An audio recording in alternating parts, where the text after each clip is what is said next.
अस्सलाम वालेकुम, मैं हूं उस्मान खादिम कम्बोर। इस वक्त मैं मौजूद हूं मियां मीर कब्रिस्तान में। मेरे साथ मिर्ज़ा उस्मान बेग मौजूद हैं और उन्होंने फेमस सुपरस्टार हैं, इंडिया के सुपर डुपर स्टार हैं सैफ अली ख़ान, उनकी फूफो की कब्र जो है वो दरियाफ़्त की है। उनकी फूफो नवाबज़ादी कुदसिया सुल्तान लाहौर में फ़ौत हुई, लाहौर में दफन हुई मियां मीर कब्रिस्तान में। यहाँ उनकी कब्र मौजूद है। सैफ अली ख़ान के फूफा की कब्र यहाँ पर मौजूद है। उनके बहुत से करीबी जो रिश्तेदार हैं उनकी कब्रें भी पाकिस्तान में यहीं पे मौजूद हैं। एक बहुत बड़ी फैमिली है, आज भी ये पाकिस्तान में रहते हैं। इस हवाले से मिर्ज़ा साहब से बात करेंगे। मिर्ज़ा साहब, सबसे पहले तो ये बताएं कि सब ऑडियंस पूछेगी कि ये कैसे साबित होगा कि ये सैफ अली ख़ान की जो है वो फूफो ही हैं, तो क्या शजरा नस्ब है, क्या सबूत है? वो इजीली आप गूगल करेंगे ना। वैसे तो मैं गूगल को नहीं मानता, अगर आप मुझसे पूछेंगे तो मैं गूगल की सर्च को नहीं मानता, लेकिन हम लोग भी काउंटर चेक करने के लिए, दोबारा चेक करने के लिए ये ठीक है या नहीं है, तो टिक मार्क हम उस पर ही करते हैं। तो आप इजीली नवाब इफ्तिखार अली खान खोलेंगे तो पूरा शजरा नस्ब, मंसूर अली खान जो सैफ अली खान के वालिद हैं, उनकी बहनों का कुदसिया सुल्तान, सालिया सुल्तान, वो तमाम का शजरा नस्ब आ जाएगा। तो ये जो आखिरी रामगाह हमारे व्यूअर्स देख रहे हैं, ये नवाबजादी कुदसिया सुल्तान है। ये वालिद और वालदा दोनों की तरफ से शहजादी थी, क्योंकि जो नवाब इफ्तिखार अली खान थे उनकी जो शादी थी भोपाल, एक बहुत बड़ी इंडिया की रियासत है भोपाल, उनकी बेगम साजिदा सुल्तान से शादी हुई थी। उनका नाम भी अगर हमारे नाज़रीन देख सकें, कतबे पे दोनों के, नवाब इफ्तिखार अली खान का और साजिदा सुल्तान का कतबे के ऊपर दर्ज है।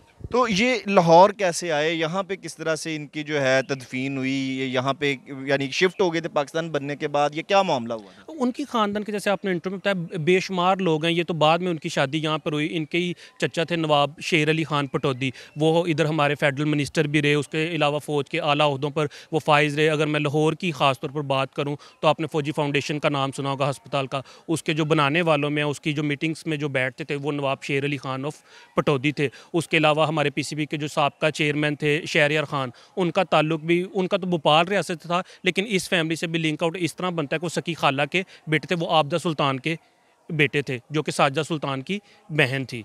तो ये आपने कब्र जो थी ये ढूंढी कैसे, कोई इन्फॉर्मेशन मिली थी, या आप जिस तरह कब्रें ढूंढते हैं, हमें पता चला है कि आप अब तक सैकड़ों हज़ारों कब्रें ऐसी दरियाफ्त कर चुके हैं जो कि तारीख के अंदर गुम हो चुकी थी, आपने ढूंढी, उनके सारे के सारी हिस्ट्री ढूंढी और फिर वो सामने लेके आए। तो ये कोई लिंक मिला था कहीं से, या आपको घूमते फिरते ये कब्र नज़र आई और आपने उसकी सारी फिर हिस्ट्री निकाली? नहीं, ये नज़र आई थी तो उसके बाद हिस्ट्री निकाली। फिरता तो कह लें हज़ार दफ़ा इस कब्र के सामने से गुजरा था, लेकिन क्योंकि हमारे लिए मेन शख्सियत का नाम होता है, जैसे सैफ अली खान तो बहुत बड़ा नाम है और इनका क्योंकि पटौदी फैमिली से ताल्लुक़ है और ख़ुद भी नवाबजादी हैं, तो इसलिए ये ज़रा इंपॉर्टेंट होगी। मैं तो करता हूँ जो फेमस पर्सनैलिटीज़ हैं, अब तक 5000 कब्रें जो लाहौर की मुख्तलिफ जो शख्सियात हैं, जिस मुख्तलिफ फील्ड की, उनकी कब्रें मैं दरियाफ्त कर चुका हूँ कि किस कब्रिस्तान में वो कब पैदा हुई, कब उनका इंतकाल हुआ। तो मैं फिरा था, तो जब नवाब इफ्तिखार अली खान का नाम पढ़ा और बेगम साजिदा सुल्तान का पढ़ा, तो वो कि कतबे पे ऐसे तो नहीं लिखेगा। फिर मैंने जाकर जब सारा सर्च किया तो वो पूरी फैमिली ही यहीं पे है। जैसे नवाब शेर अली खान का मैंने जिक्र किया, शहरयार खान हमारे पीसीबी का एक चेयरमैन रहे हैं और बड़े आला ओहदों पर वो फाइज रहे हैं, उसके अलावा भी।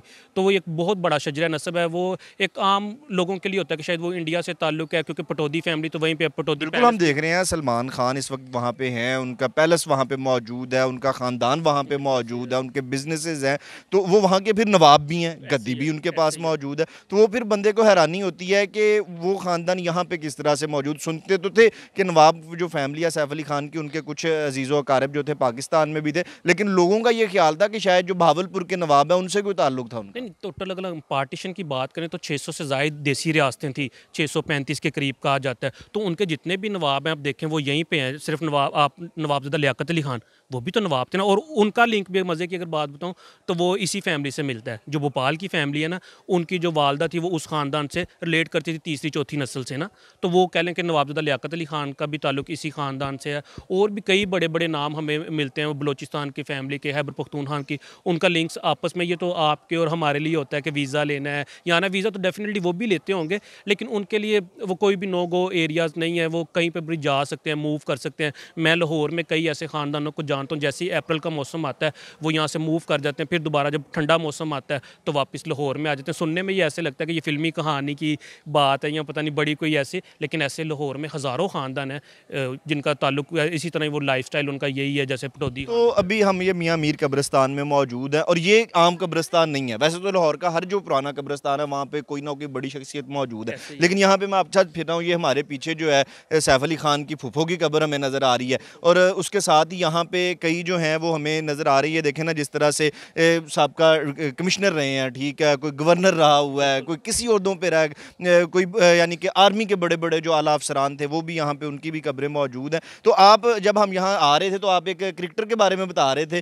कि उन्होंने बॉल करवा के चिड़िया मार दी थी। वो कौन क्रिकेटर है और वो क्या कहानियाँ, उनकी कब्र भी यहीं पे है? वो उन्होंने मार नहीं दी थी, कह लें कि ऐसे इंसिडेंट होते हैं अक्सर, कोई कैच पकड़ने लगा, किसी के सर पे बॉल लग गई। तो बॉलर थे डॉक्टर जहांगीर खान, बहुत बड़ा नाम है, उनको भी आप इजीली गूगल सर्च कर सकते ये हैं। पाकिस्तान की नेशनल टीम के थे? एग्जैक्टली। इसी तरह माजिद खान के ये वालिद थे, अगर मैं गलत नहीं हूँ, वो भी पाकिस्तान क्रिकेट टीम का हिस्सा रहे हैं।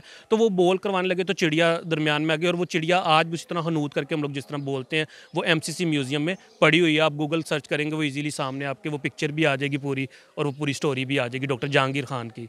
तो यहाँ पे और ये मियाँ मीर कब्रिस्तान में हमने सैफ अली खान के फूफो की बात भी कर ली, डॉक्टर जहांगीर की बात भी कर ली, और यहाँ पे कौन से ऐसे प्रोमिनेंट नाम हैं जो बड़े नाम आप समझते हों, ख़ास तौर पे ऐसे जिनका लोगों को आइडिया ना हो कि वो पाकिस्तान में या लाहौर में दफन है? वो कौन कौन से शख्सियात हैं जो यहाँ पे मियाँ मीर कब्रिस्तान में मौजूद? नहीं, लोगों को पता तो होगा, जैसे मैंने ही एक स्टोरी की थी और वो बहुत ज़्यादा वो लोगों ने बड़ा उसको पसंद किया था। इमरान खान साहब की वालदा शौकत खानम, उनकी जो आखिरी आरामगाह यहीं पे है। फिर लाहौर का इलाका जहाँ पर हम लोग खान साहब रहते हैं, ज़मान पार्क, उनकी ज़मान खान की कब्र भी जो है वो यहीं पे है। क्रिकेटर अब्दुल कादिर, वो कह लें कि धर्मपुरा की एक शान, एक बहुत बड़ा नाम आप कह सकते हैं, इन्फेंट्री रोड पे उनकी कब्र यहीं पे है। फिर हमारे लेजेंडरी अदाकार मोहम्मद अली, जिनके जी हमने देखी, वो पीछे मौजूद है अदाकार मोहम्मद अली की खबर भी हमने देखी, यहाँ पे थी उनके वालिद की जो थी वो कब्र हमने देखी यहाँ पे थी। और यहाँ पे जो बहुत बड़े ब्यूरोक्रेट रहे हैं अब्दुल्ला खान सुंबल, उनकी कब्र भी हमने देखी। अब्दुल्ला खान सुंबल, एग्जैक्टली, उनका तो भी रिसेंटली उनका इंतकाल हुआ, उनकी आखिरी आरामगाह भी खाती के अंदर है। इसी तरह बाहर भी कब्रिस्तान है बहुत बड़ा। अब जिस जगह हम यहाँ खड़े हैं इर्द गिर्द यहाँ पे तकरीबन हम देख रहे हैं कि कोई 60-70 कब्रें इस अहाते में मौजूद हैं, और कोई एक कब्र भी आम बंदे की नहीं है। तो आम बंदे को क्या एंट्री नहीं मिलती यहाँ पे? नहीं, जो इसके साथ साइड पे जो कब्रिस्तान है वो तो आम पब्लिक के लिए है। ये बदकिस्मती कह लें कि अब इस टाइम पे लाहौर में जगह है ही नहीं, तो लोगों ने अपने खाते मखसूस किए, और ये अच्छी बात भी है, पेमेंट करके लेते हैं, वैसे तो खाता नहीं मिलता। तो ये मेरे ख्याल से गवर्नमेंट को सोचना चाहिए कि क्योंकि हर बंदे ने मरना है, वो कोई भी शख्स है, हुकूमत तो सिर्फ 5 साल के लिए मिलनी है जो भी आएगी। तो अब लाहौर में आप किसी भी, क्योंकि मैं पिछले 10 साल से रिसर्च कर रहा हूँ, तो लाहौर के किसी भी आप कब्रिस्तान में चले जाएंगे, आपको जगह नहीं है, वो कब्र के अंदर से कब्र निकाल रहे हैं। ये हमारे ईमान का हिस्सा भी है कि तो आपने अब 5000 कब्रें दरियाफ्त की हैं, उनका कोई आर्काइव बना रहे हैं आप, कोई किताब लिख रहे हो, कोई ऑनलाइन आर्काइव क्या कर रहे हैं, किस तरीके से उसको कंपाइल कर रहे हैं? क्योंकि मर तो सबने जाना है, चले जाना दुनिया से, तो नॉलेज तो दिमागों में रह जाए तो वो साथ चला जाता है, कैसे छोड़ के जा रहे हैं, क्या कर रहे हैं? अब जब किसी की बरसी आती है और सालगिरह आती है, मैं उसके ऊपर लाजमी एक रील या लॉन्ग वीडियो उस खानदान के किसी फ़र्द को लेके जाता हूँ कब्रिस्तान में, और फिर वहाँ पे शूट करता हूँ। वीडियोस भी अब तक हज़ारों की तादाद में मेरे यूट्यूब चैनल और सोशल मीडिया प्लेटफॉर्म्स पे पड़ी हुई हैं। मैं खुद कॉलम्स भी लिखता हूँ, और जो किताब की आपने बात की, तो किताबें भी इंशाल्लाह ताला आप इसी साल में 2025, यानी वो एक आर्काइव बन रहा है डिजिटल, और पूरा सिर्फ ये नहीं कि बता दिया ये फलां कब्र है, उनके साथ कोई ना कोई रिलेटिव होगा जो पूरे प्रूफ भी उसका बन जाता है, और उसकी वैल्यू भी बन जाती है, ऑथेंटिसिटी भी बन जाती है। ये आप काम कर रहे हैं। मिर्ज़ा उस्मान बेग साहब हमारे साथ मौजूद थे। 5000 से ज़ायद कब्रें दरियाफ्त की हैं जो माजी के झरोकों में खो चुकी थी, और उनमें से चंद कब्रें हमने आज आपको दिखाई, जिनमें सबसे अहम और सबसे जो इंटरेस्टिंग थी चीज़ जो मुझे लगी वो ये थी कि सैफ अली खान सुपरस्टार हैं, दुनिया उनको जानती है, फ़ैन है उनकी, और उनकी फूफो की कब्र हमें पाकिस्तान के अंदर लाहौर के मियाँ मीर कब्रिस्तान में मिली। ऐसी ही मज़ीद वीडियोज़ आती रहेंगी। उस्मान खादिम कंबो को इजाज़त दीजिए। अल्लाह हाफ़िज़।